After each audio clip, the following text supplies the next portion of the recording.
Good morning, good evening, depending upon what part of the world you're in. If it's Friday, it is the CEO series where we bring together the most phenomenal leaders from across the globe and they walk us through their career journey. And I'm honored today to have a good friend of mine, Ramia Farrage, is a senior presenter and producer at Forbes Middle East and a renowned moderator at global events throughout the Middle East, too many to name.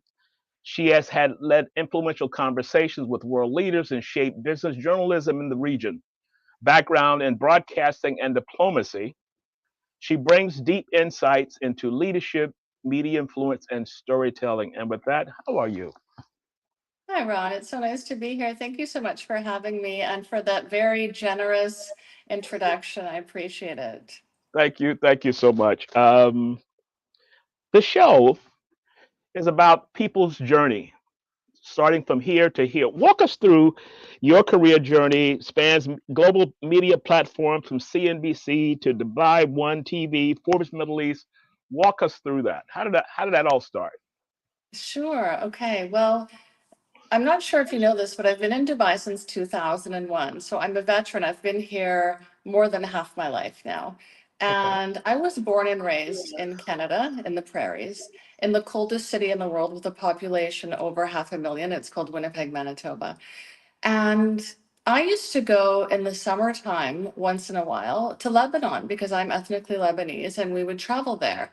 And it was during the Lebanese Civil War.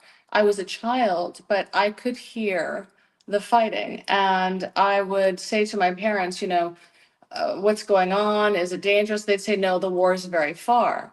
So my mother is from the Shuf area of Lebanon, and my father, he's from the Alay area. And it was indeed far, but I felt it, and Yeah. my siblings felt it. And I grew up, wanting to be a war correspondent, ironically, because I've actually settled in Dubai in the lap of luxury, what the Dubai lifestyle is like. But initially, I wanted to be a war correspondent. Whoa. So I studied journalism.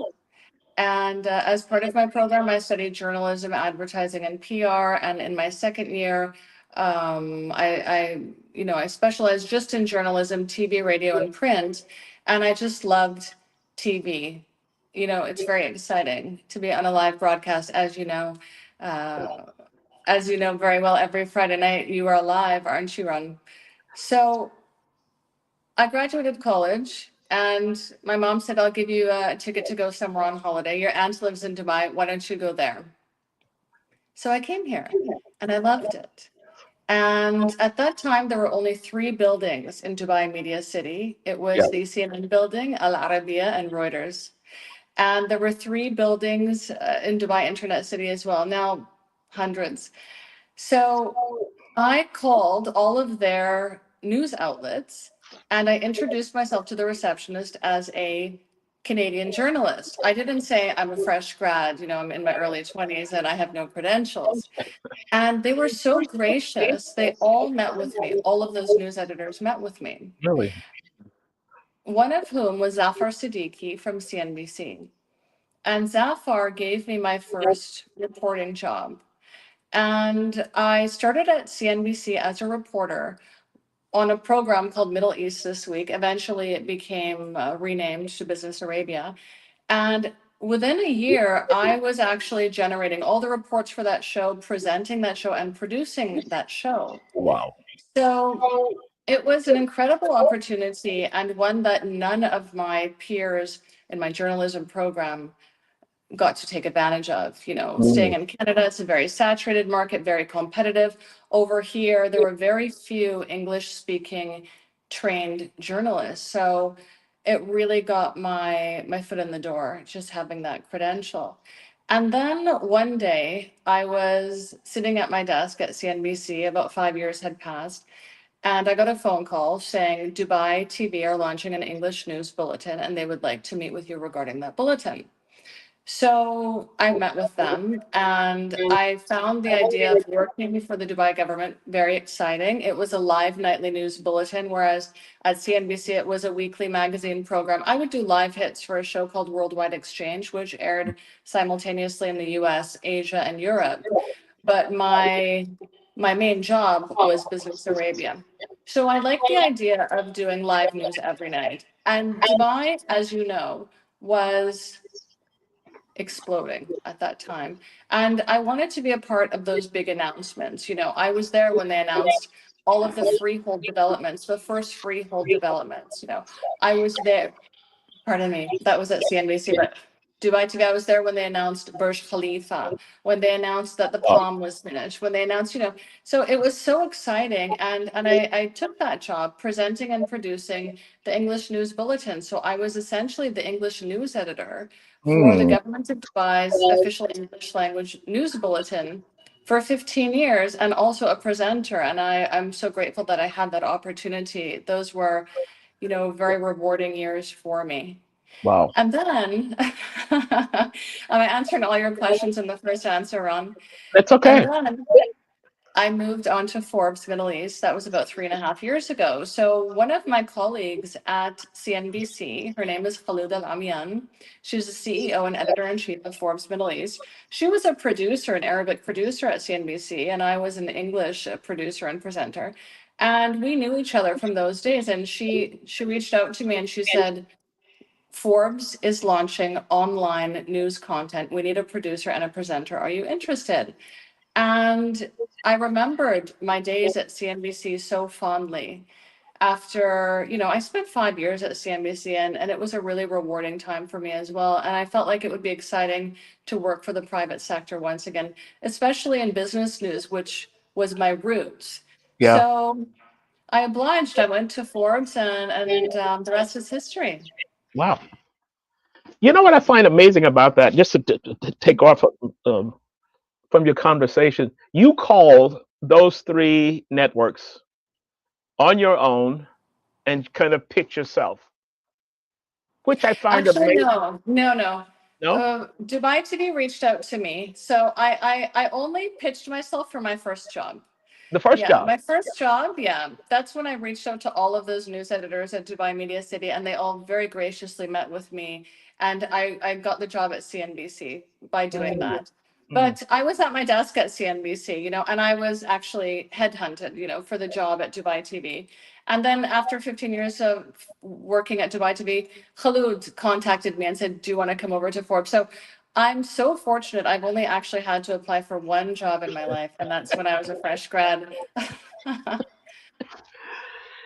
Looking at that span, going through that, what part of that journey was more defining of all of those U turns, detours, left turns, right turns? Most defining moment of that trajectory.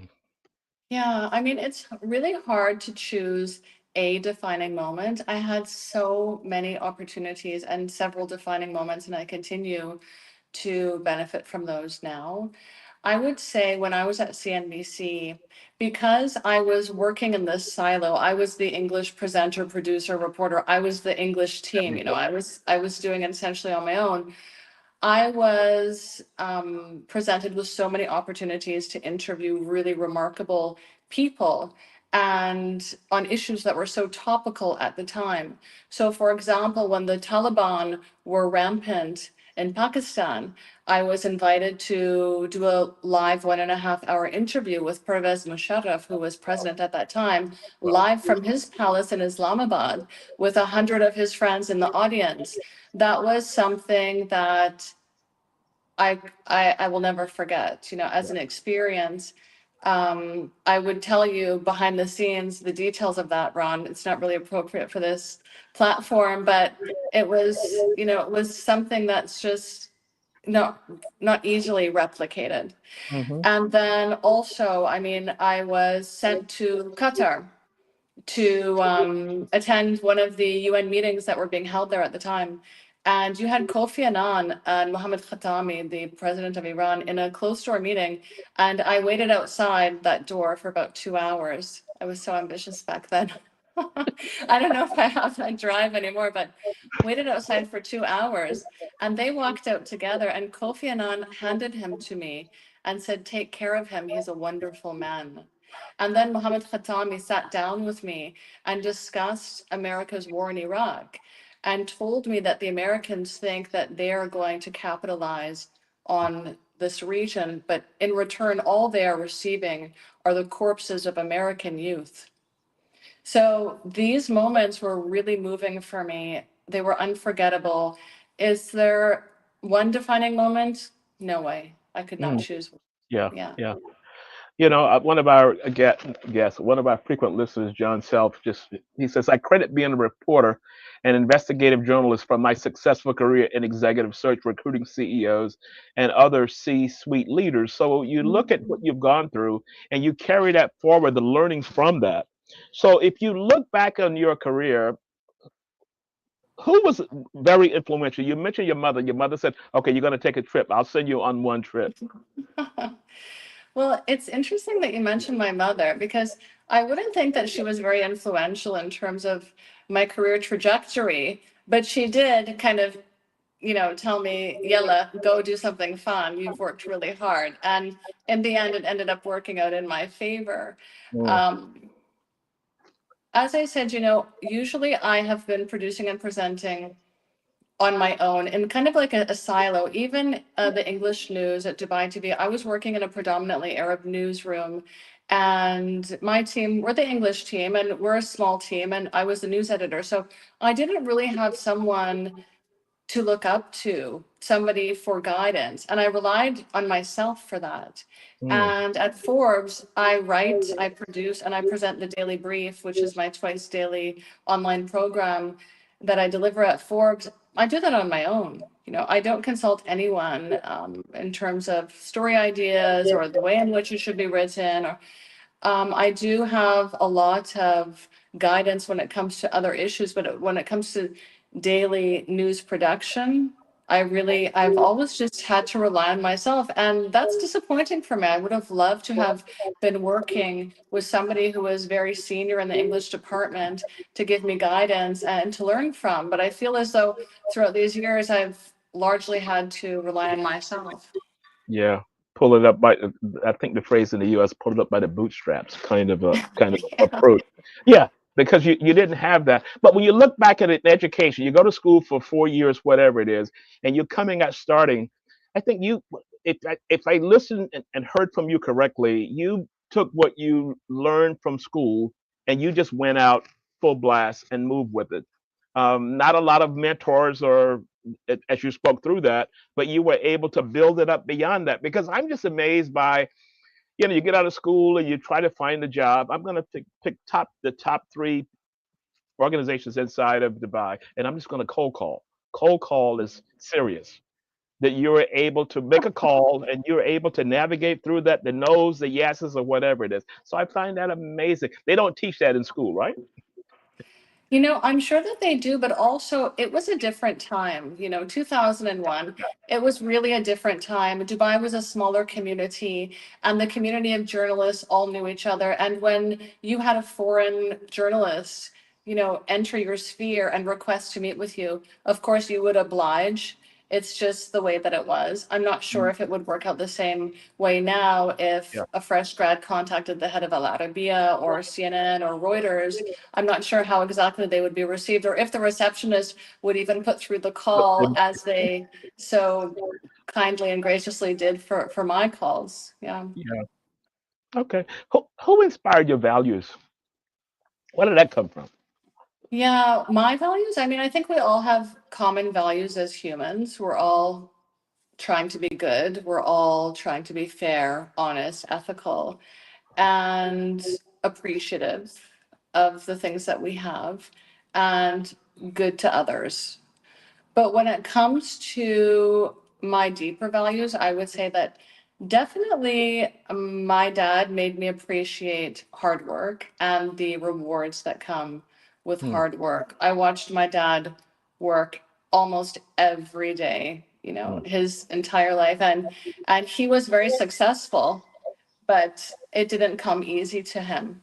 hmm, So he also instilled in me this idea that I shouldn't be scared of anything. He was the one of the bravest people that I hmm, know. I never saw him scared of anything.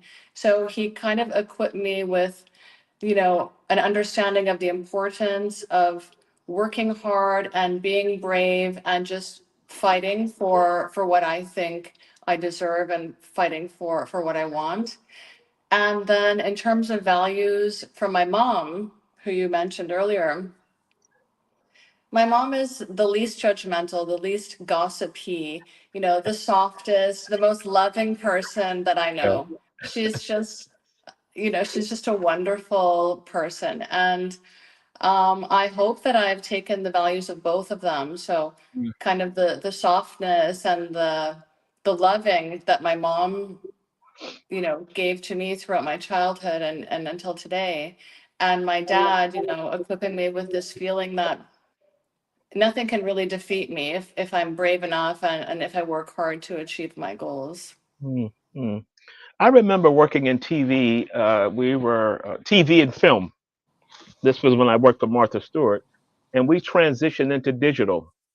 And we had to basically retrain or reskill the entire TV division because now it was about digital versus film, and that was a huge challenge. So the question I wanted to ask is that the media landscape is evolving. I have a show, which is a show, and you look at all of these short nuggets that you pick up from YouTube and all those kinds of things. With the media landscape evolving as it is, how do you navigate these challenges? Mm, From all of the different media, as opposed to having just one years ago or two. yes. Yes, I mean, I would say the evolution from television to online news was certainly the biggest challenge that I faced in my career. And I'm assuming that a lot of people have had similar experiences. I mean, at one point in one of my previous jobs, which I won't specify which one, we were actually told the news is canceled. You guys can go home. And when we asked, well, where are people going to get their news? They said they're going to get it online. Ooh. And this was some time ago.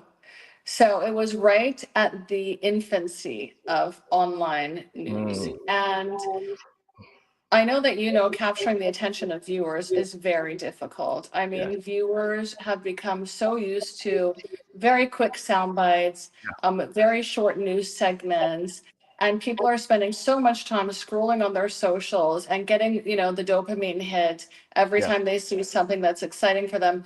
Whereas in the past, for us to get a dopamine hit, we'd need to train in the gym for half an hour, or we'd need to have a really solid conversation with someone, or we would need to eat something that was delicious and unique to us. So Mm, I feel like the longer news is, the less time people spend watching it. I mean, with my show, The Daily Brief, it's 45 minutes, four mm. to five, not 45, four Okay. to 5 minutes. Okay. So I find that if The Daily Brief exceeds 5 minutes, I have fewer viewers and the runtime on the show is less. So fewer viewers have watched for fewer minutes. When the Daily Brief is shorter, I have more views and I have longer viewing time on that show. So I think that definitely the old, model of sitting in front of the TV and watching the television news with your family, Yeah, that's gone. it's gone. Yeah, that's gone. And the news networks, they've done a great job though at digitizing and at, creating content online. The only issue with those news apps is that there are so many ads on those apps. So Yes. on social media, if I want to, scroll through and I'm already following those news outlets, I probably get the top five stories in the first 5 minutes, right? But Mm, if I go onto their app, I need to watch all the ads and all the promotions for their yeah. reporters, for their journalists, which is quite frustrating. Mm, And I mean, the only time that I actually sit down in front of the television and watch television news anymore is when I'm at a hotel. And it's often background, right? So it's radio as much as it is television news. And yeah. what I find frustrating is that what I want is the half-hour news bulletin. But what I get is 10 minutes of promos for the journalists who work Yeah. at that network, Yeah. and then, half hour of news. Mm, So it just feels like I'm putting in a lot of time and yeah. not getting the quality of the programming that I want. And I think it's also important to mention here that Newsrooms are changing. So at Dubai TV, we had this incredible space. It was a Okay. Yeah. engineers, sound engineers. We had myriad machines and staff, and now this is being streamlined. Mm, So I walked into that newsroom every day for 15 years, and every day it took my breath away. It's yeah. absolutely spectacular. It's like nothing I had seen anywhere else in the Mm, world. mm, But if you go to Forbes, they've built a studio and they do a great job with the resource that they have. mhm. And they're producing a lot of content out of a much smaller space. We have a much smaller staff who are highly skilled. Our equipment is excellent. And we are creating content actually, which is on par with the content that you would see coming out of those massive, heavily funded Huge. newsrooms. So this is all going to change in the very near future, I Mm. think. Yeah. That's scary when you think about the transformation from the time you got there to what it is now, and you're saying it's in for another transformation because who knows what that will look like over the next 5, 10 years. Because you mentioned hotels, I travel a lot, and I tend to listen to TV as radio. I just want something that's going on in the background as I'm doing work. Exactly. Yeah, so I do the same thing. And then I read an article that our attention span is 7 or 8 seconds, somewhere's around there. Yeah, because when you I look don't at, know what it is. I don't know you, what it is, but go ahead. I don't know what it is, but I need to give you credit as a podcaster because what does have our attention is the podcast. And people Mm, will sit, as you know, for yeah, hours and listen to podcasts. But there's no way they will sit in front of a television and television. watch the news for Yeah, hours. yeah. You know, and there's no way that very few people are still even reading. They don't have the capability anymore to focus because of this Mm, fast content that we've been consuming. So I think it's a credit to you and podcasters. I don't know how you do it. I mean, even me, I have a podcast that I listen to during my drive, and I spend at least 2, 3 hours a week listening to that when I'm on the road, mm, mm. and I love it. So, in your bio, you've moderated conversations with world leaders. You just gave us a story on that, and I know you and I worked together at the Future Innovation Summit a couple of years back. And you were on day two. I was day one. I just kind of walked into this emceeing and all those kinds of things. But I watch you. There was just a calmness about it. Like I've done this 1,000 times, but I'm still going to make it interesting. So how do you prepare for a conversation with a world leader? You were in Davos a few weeks back, and I just asked you that question before we went on. How do you prepare for someone's walking out of the door, or you've got 15 minutes for this person? I know what I go through, and we do one once a week. Walk us Yeah. through that. Well, look, I have to say that after all these years, surely I should be able to moderate a conversation. Mm, And after all these years of interviewing people from diverse backgrounds and industries and places in life in terms of socioeconomic background, different countries, I should be able to put together a decent Q&A, right? So what I do is I make sure that I research people before I speak to them. And that's just a common courtesy that I do, not just if I'm interviewing someone, but if I'm going to be going into a meeting with someone, I make sure to spend a few moments understanding a little bit about that person so that I mhm, know how to approach them, so that I can anticipate where the conversation is going to go. With my moderating, I I usually meet with these people in advance. I mean, it looks like it's very smooth on stage, but a lot of yeah, preparation went into that ahead of yeah. time. And Ron, I'm sure you know when you have a panel of 5 or 6 people, you need to reach out to them in advance to understand what messages they want to communicate and Hmm. to make sure that they communicate their messages as efficiently as possible. So we're not wasting their time, we're not wasting the audience's time, and you have some quality, concise answers. So I just make sure that I plan. Okay, okay. Because I know when we first started the CEO series post COVID. We didn't have any ideas of what we were doing, and we just started talking to people, and kind of it built up from that, you know. And but our name says CEO series, but it's about a person's career and walking someone through that. So I want to kind of twist the conversation a little bit. You have started from ground zero, and now you've built it up. Now you have a team that you work with. What is your style of leadership? Are you bringing in the learnings from each one of those pivotal points? And how do I connect my team and allow them to grow? Hmm. Well, what I do is I make sure that everyone on my team knows that they can talk to me about anything. They know that there are no stupid questions.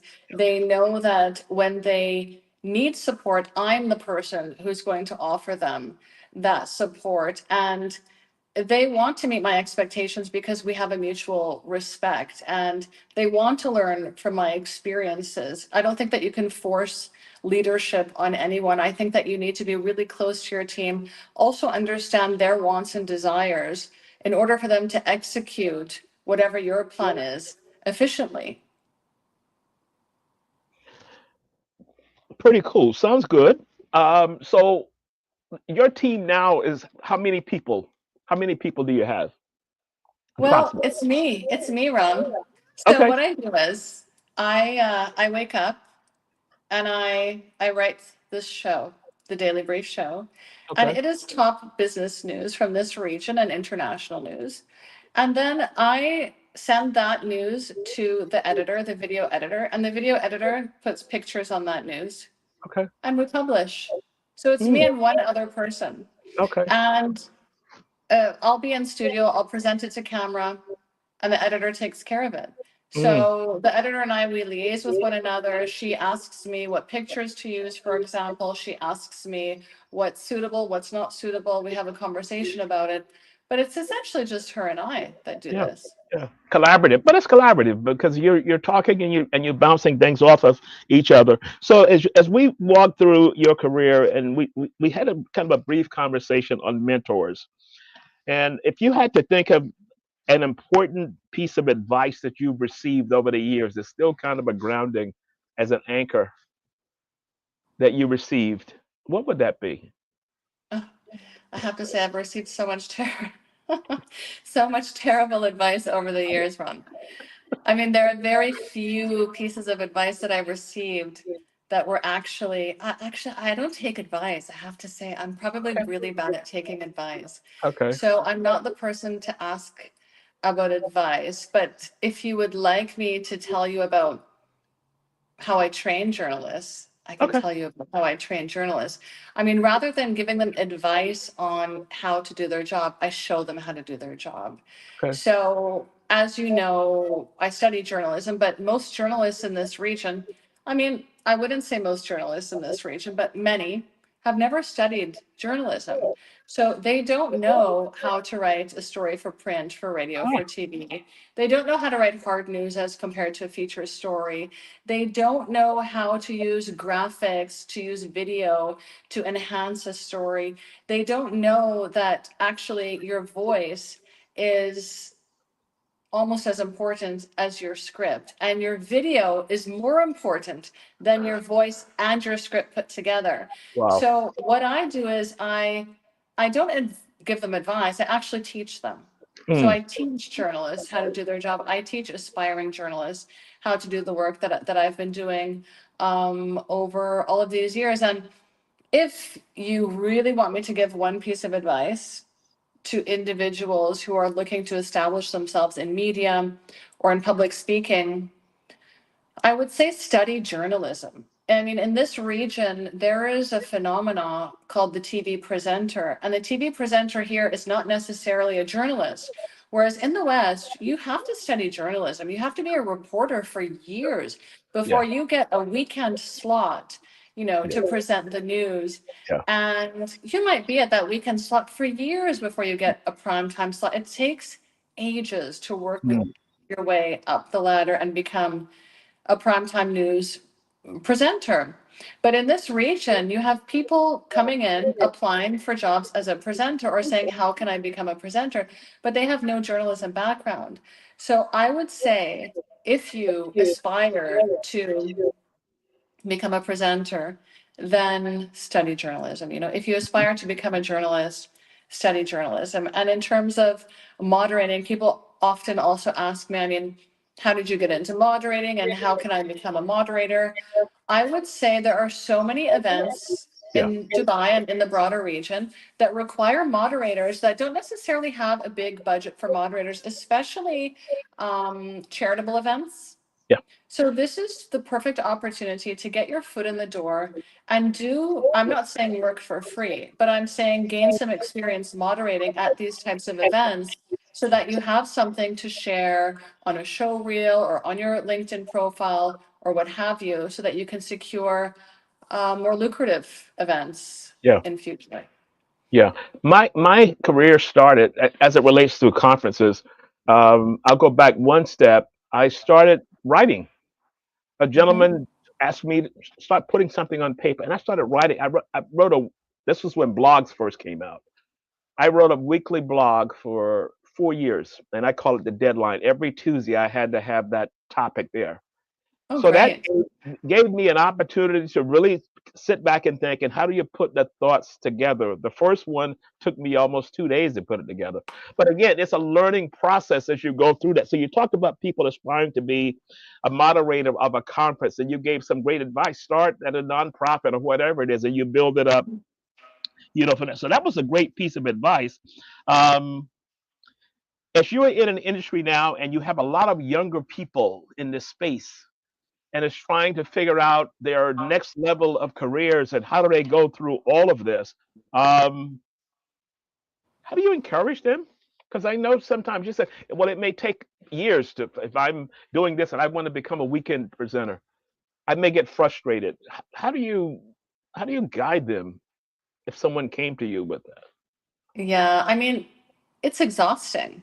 If you don't have it in you, if you don't have that drive, if you don't really want it, you don't need to do it. There are Yeah. so many jobs for print journalists. There are much fewer jobs for radio journalists, but there are a lot of jobs for print journalists and for writers in general.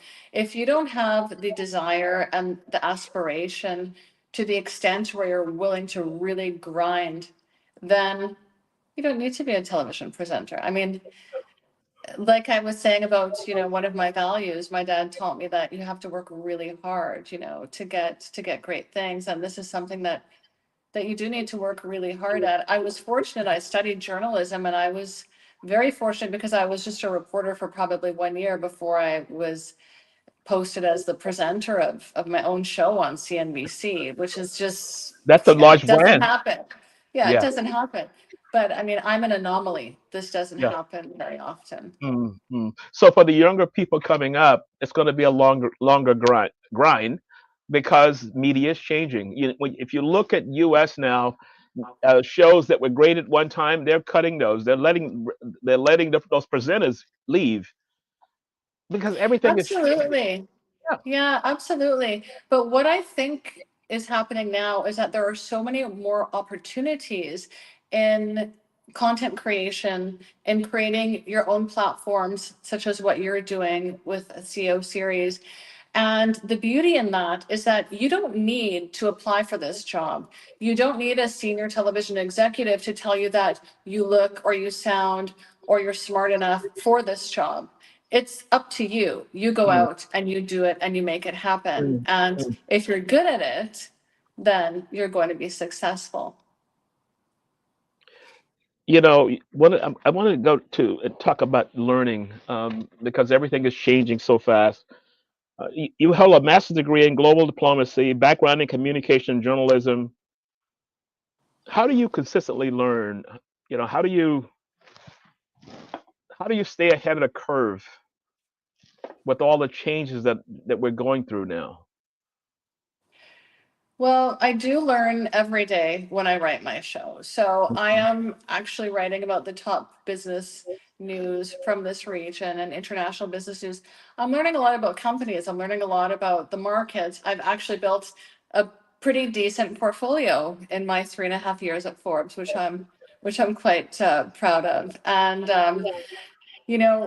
I do research for every guest that I host, and these guests are from myriad industries. So you can imagine I have a decent level of knowledge on so many things because of just the nature of my work. Hmm. But also, I mean, I think that formal education should never really stop. So I've committed this year to doing an MBA fundamentals Okay. program at University of Oxford SAID Business School. So in the next few months, I will be embarking on that next education adventure. Mm. So if you could give one piece of advice, look back over your career, and you could give one piece of advice to your younger self, what would that be? Oh gosh. I would say, just try to avoid imposter syndrome. Oh. Let's talk a little bit about imposter syndrome for a moment. I mean, thank goodness now it doesn't affect me, but when I was younger, I would find myself in these rooms with thousands of people in the audience, and I would be sitting with a very senior person on stage and thinking, am I supposed to be here? What qualifies me to be here? Yeah. Would it be better if someone else was doing this?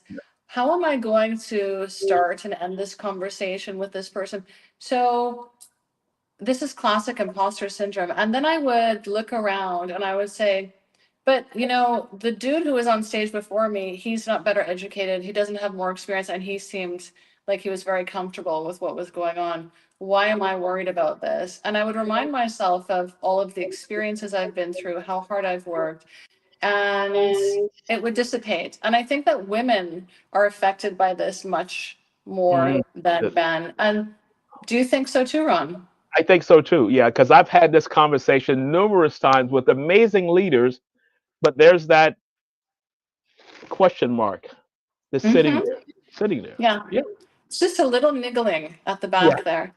So my advice would be just to know your value, and don't even let imposter syndrome knock on the door. Have a system in place where when you start feeling like that, you can quell those feelings very Mm. quickly. Mm. And I always also tell people that everyone goes through that. So when you're sitting at a conference and you're going up next, you will always have that little flutter that says, "Okay, I'm coming up next, and I've got to go through whatever I've got to go through for the next half hour." Or you're moderating a panel, all of these things. And I kind of walked into it backwards. Someone says, "Okay, you're going to moderate this panel." What does a moderator do? How do you learn how what a moderator does? And those kinds of things. So I'm glad you mentioned the imposter syndrome because, as you said, so many people go through that. But I said it's normal. Get used to it because if this is It what is you want, normal. yeah, And in fact, I mean, I'm always a little bit nervous. I'm yes, always a little bit nervous. Yeah, yeah. It's fine. And it actually makes sure that it helps us ensure that we're on it, right? If you weren't a mm, little bit nervous going into situations, would you perform your best? Would you do the research that was required to perform your best? Not mm, really. okay. I wanted to go back for a minute because what are you passionate about going forward? Because that was one of the topics that I wanted to talk about, giving back. So we talked about you've done all of these amazing things. What are you passionate about Hmm. at this point? I mean, initiatives or causes, could be mentorships or whatever it is. Mm-hmm. You know, I never really had a mentor, and I do have a mentee. And my mentee, she actually was a reporter with me on Emirates News Okay. during the very early years. And then she left and she went to New York for several years. And when I was leaving Emirates News, she came back and she took my job. And just today, in fact, I visited her in hospital because she had her second baby. We're very close, we're like sisters. So I am so happy that I was able to mentor her and to mentor presumably other journalists who, were unsure of how to go about their work because they didn't have the proper training. And, you know, in terms of giving back, and leveraging my platform to create some type of impact. Essentially, as a moderator, I facilitate communication, between a spokesperson and that spokesperson's Yeah. audiences. I'm a conduit, and the onus is on them to deliver their message through me. So at the Forbes Middle East Women's Summit, for example, in the Riyadh a few months back, we had Her Royal Highness Princess Lamia bin Saud. She is Secretary General of Al Walid Philanthropies. She is also the granddaughter of King Salman bin Abdulaziz Al Saud. And she was talking about the initiatives that Al Walid Philanthropies is executing in this region, especially among Saudi women, in Yes. terms of microfinancing to empower them to build their businesses. And they're doing a wonderful job. You have Saudi women establishing themselves as entrepreneurs increasingly year by year through the support of Al Walid Philanthropy. So hopefully I'm having some impact by helping to facilitate those conversations between her and her publics, and I can also recall the last Women's Summit. I had a panel with Yusra Mardini. I'm not sure if you know who she is, but she is a famous Syrian swimmer, and she is a Syrian refugee. And Mm. she fled on a dinghy from Syria, and I believe she was on that dinghy for 25, sorry, she was on that dinghy for several hours. And then when she finally got to shore after having to swim for 2 to 3 hours, she trekked to Germany for 25 days on Wow. foot. So I had the privilege of having a fireside chat with her and moderating that conversation with her so Wow. that she could talk about the plight of refugees, to our audience. And last week I was at the Public Investment Funds Private Sector Forum I in saw that. Yeah. Saudi Arabia. Yeah, and I was moderating sessions with the CEO of Riyadh Air, who's really been transformational in changing the kingdom's aviation industry Mm, and making it better. mm. And so he was able to communicate those messages to the audience through our conversation. I also had a session with the CIO of Ru'a Al Madina, which is a huge development project. They will add almost 50,000 keys to the Al Madina area, and that is contributing to Saudi Arabia's vision of hosting 30,000 Umrah visitors by 2030. So I guess my participating in these types of events is helping to spread these messages and Yeah. helping to facilitate these really important conversations. Mm, mm. As we begin to close out, I wanted to ask you a question. If you could go back and give one piece of advice to your younger self in Canada, just finishing school, maybe a Yeah. lot of doubt is there. Your mother says, "I'm going to give you a trip here." What advice would you give your younger self? I would tell my younger self, if you choose this mission, if you choose to accept it, is going to be a lifelong mission. I had no idea I was going to come here and establish myself and spend the rest of I've been here more than half my life now. I had Yeah. no idea that was going to Yeah. happen. Yeah. And my siblings and my family, they're all still back in Canada. I go and visit them every year. So I would advise myself on taking that holiday decision extremely seriously. Your story reminds me a lot of Pretty Malik. She's on Chris Faye's show, and she was a former guest, and she left New York and just said, "I'm going to come up and read the news," and that's how everything started from there. So, all of these stories kind of connect. So, if you think about your legacy, I know it's way too early to go there with legacy. What legacy would you want to leave younger journalists, younger media personalities? What would that look like? I'm not sure how much I believe in legacy. I mean, there are Okay. billions of us on the planet. How are we all going to leave a legacy? What I would like to leave behind is an educated workforce who are capable of producing good content and who are able to live more meaningful and fruitful lives because they have successful careers based on any skill that I hope to have taught them over my years. Okay. Okay. The CEO series, as I said, came about as a result of just talking to people like yourself, successful people. People, lots of times in colleges, they come out and they want to go here. They don't realize all the detours, U-turns, and all those things they're going to go through. So as we close out, would there be any last piece of advice or that you would want to leave us with? Uh, I don't really have a particular piece of advice, but I would say that I believe that the future is really exciting.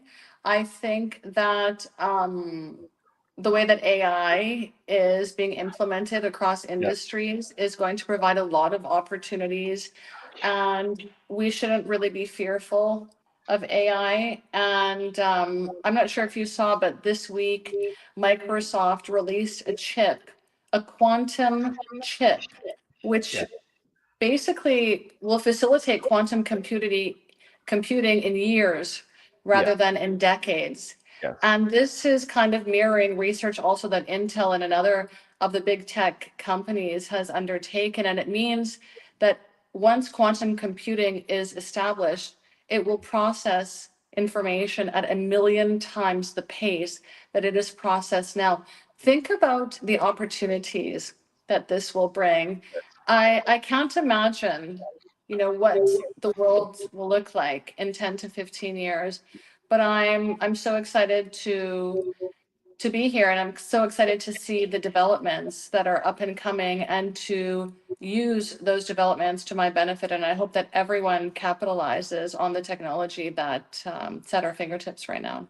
Yeah, I'm glad you mentioned that. I'm glad you mentioned the positive take on that because when you see, sometimes when you read an article, it's negative, negative. Everybody's going to lose their jobs. 80% of the workforce is going to, but all the opportunities that are created on the other side. So I've always thought that there's a huge balance on the other side versus the negative side of, well, everybody's going to lose their jobs or you're going to become obsolete and all those kinds of things. So thank you for putting what I say is the real world approach to that and what it could mean for people in moving forward. So thank you so much for that. I want to thank you. I want to thank you for squeezing out time to give us 45 minutes of your life. And it's been impactful. Thank you for being a guest. Um, and I will see you on this some stage, even if I'm just sitting in the audience soon. It's like tend to go to conferences when I have like a down day in doing that. So thank you, and hold on for a second as we begin to close out. So thank you so much for being a guest. Thank you, Ron. It was my absolute pleasure to be here, and I can't wait to see you on the big stage. Okay, cool, cool. Just hang on for a sec. Take the CEO series with you anywhere, anytime. All episodes are now available on Apple Podcasts, Spotify, and major streaming platforms. It's not just an interview. It's a masterclass in leadership.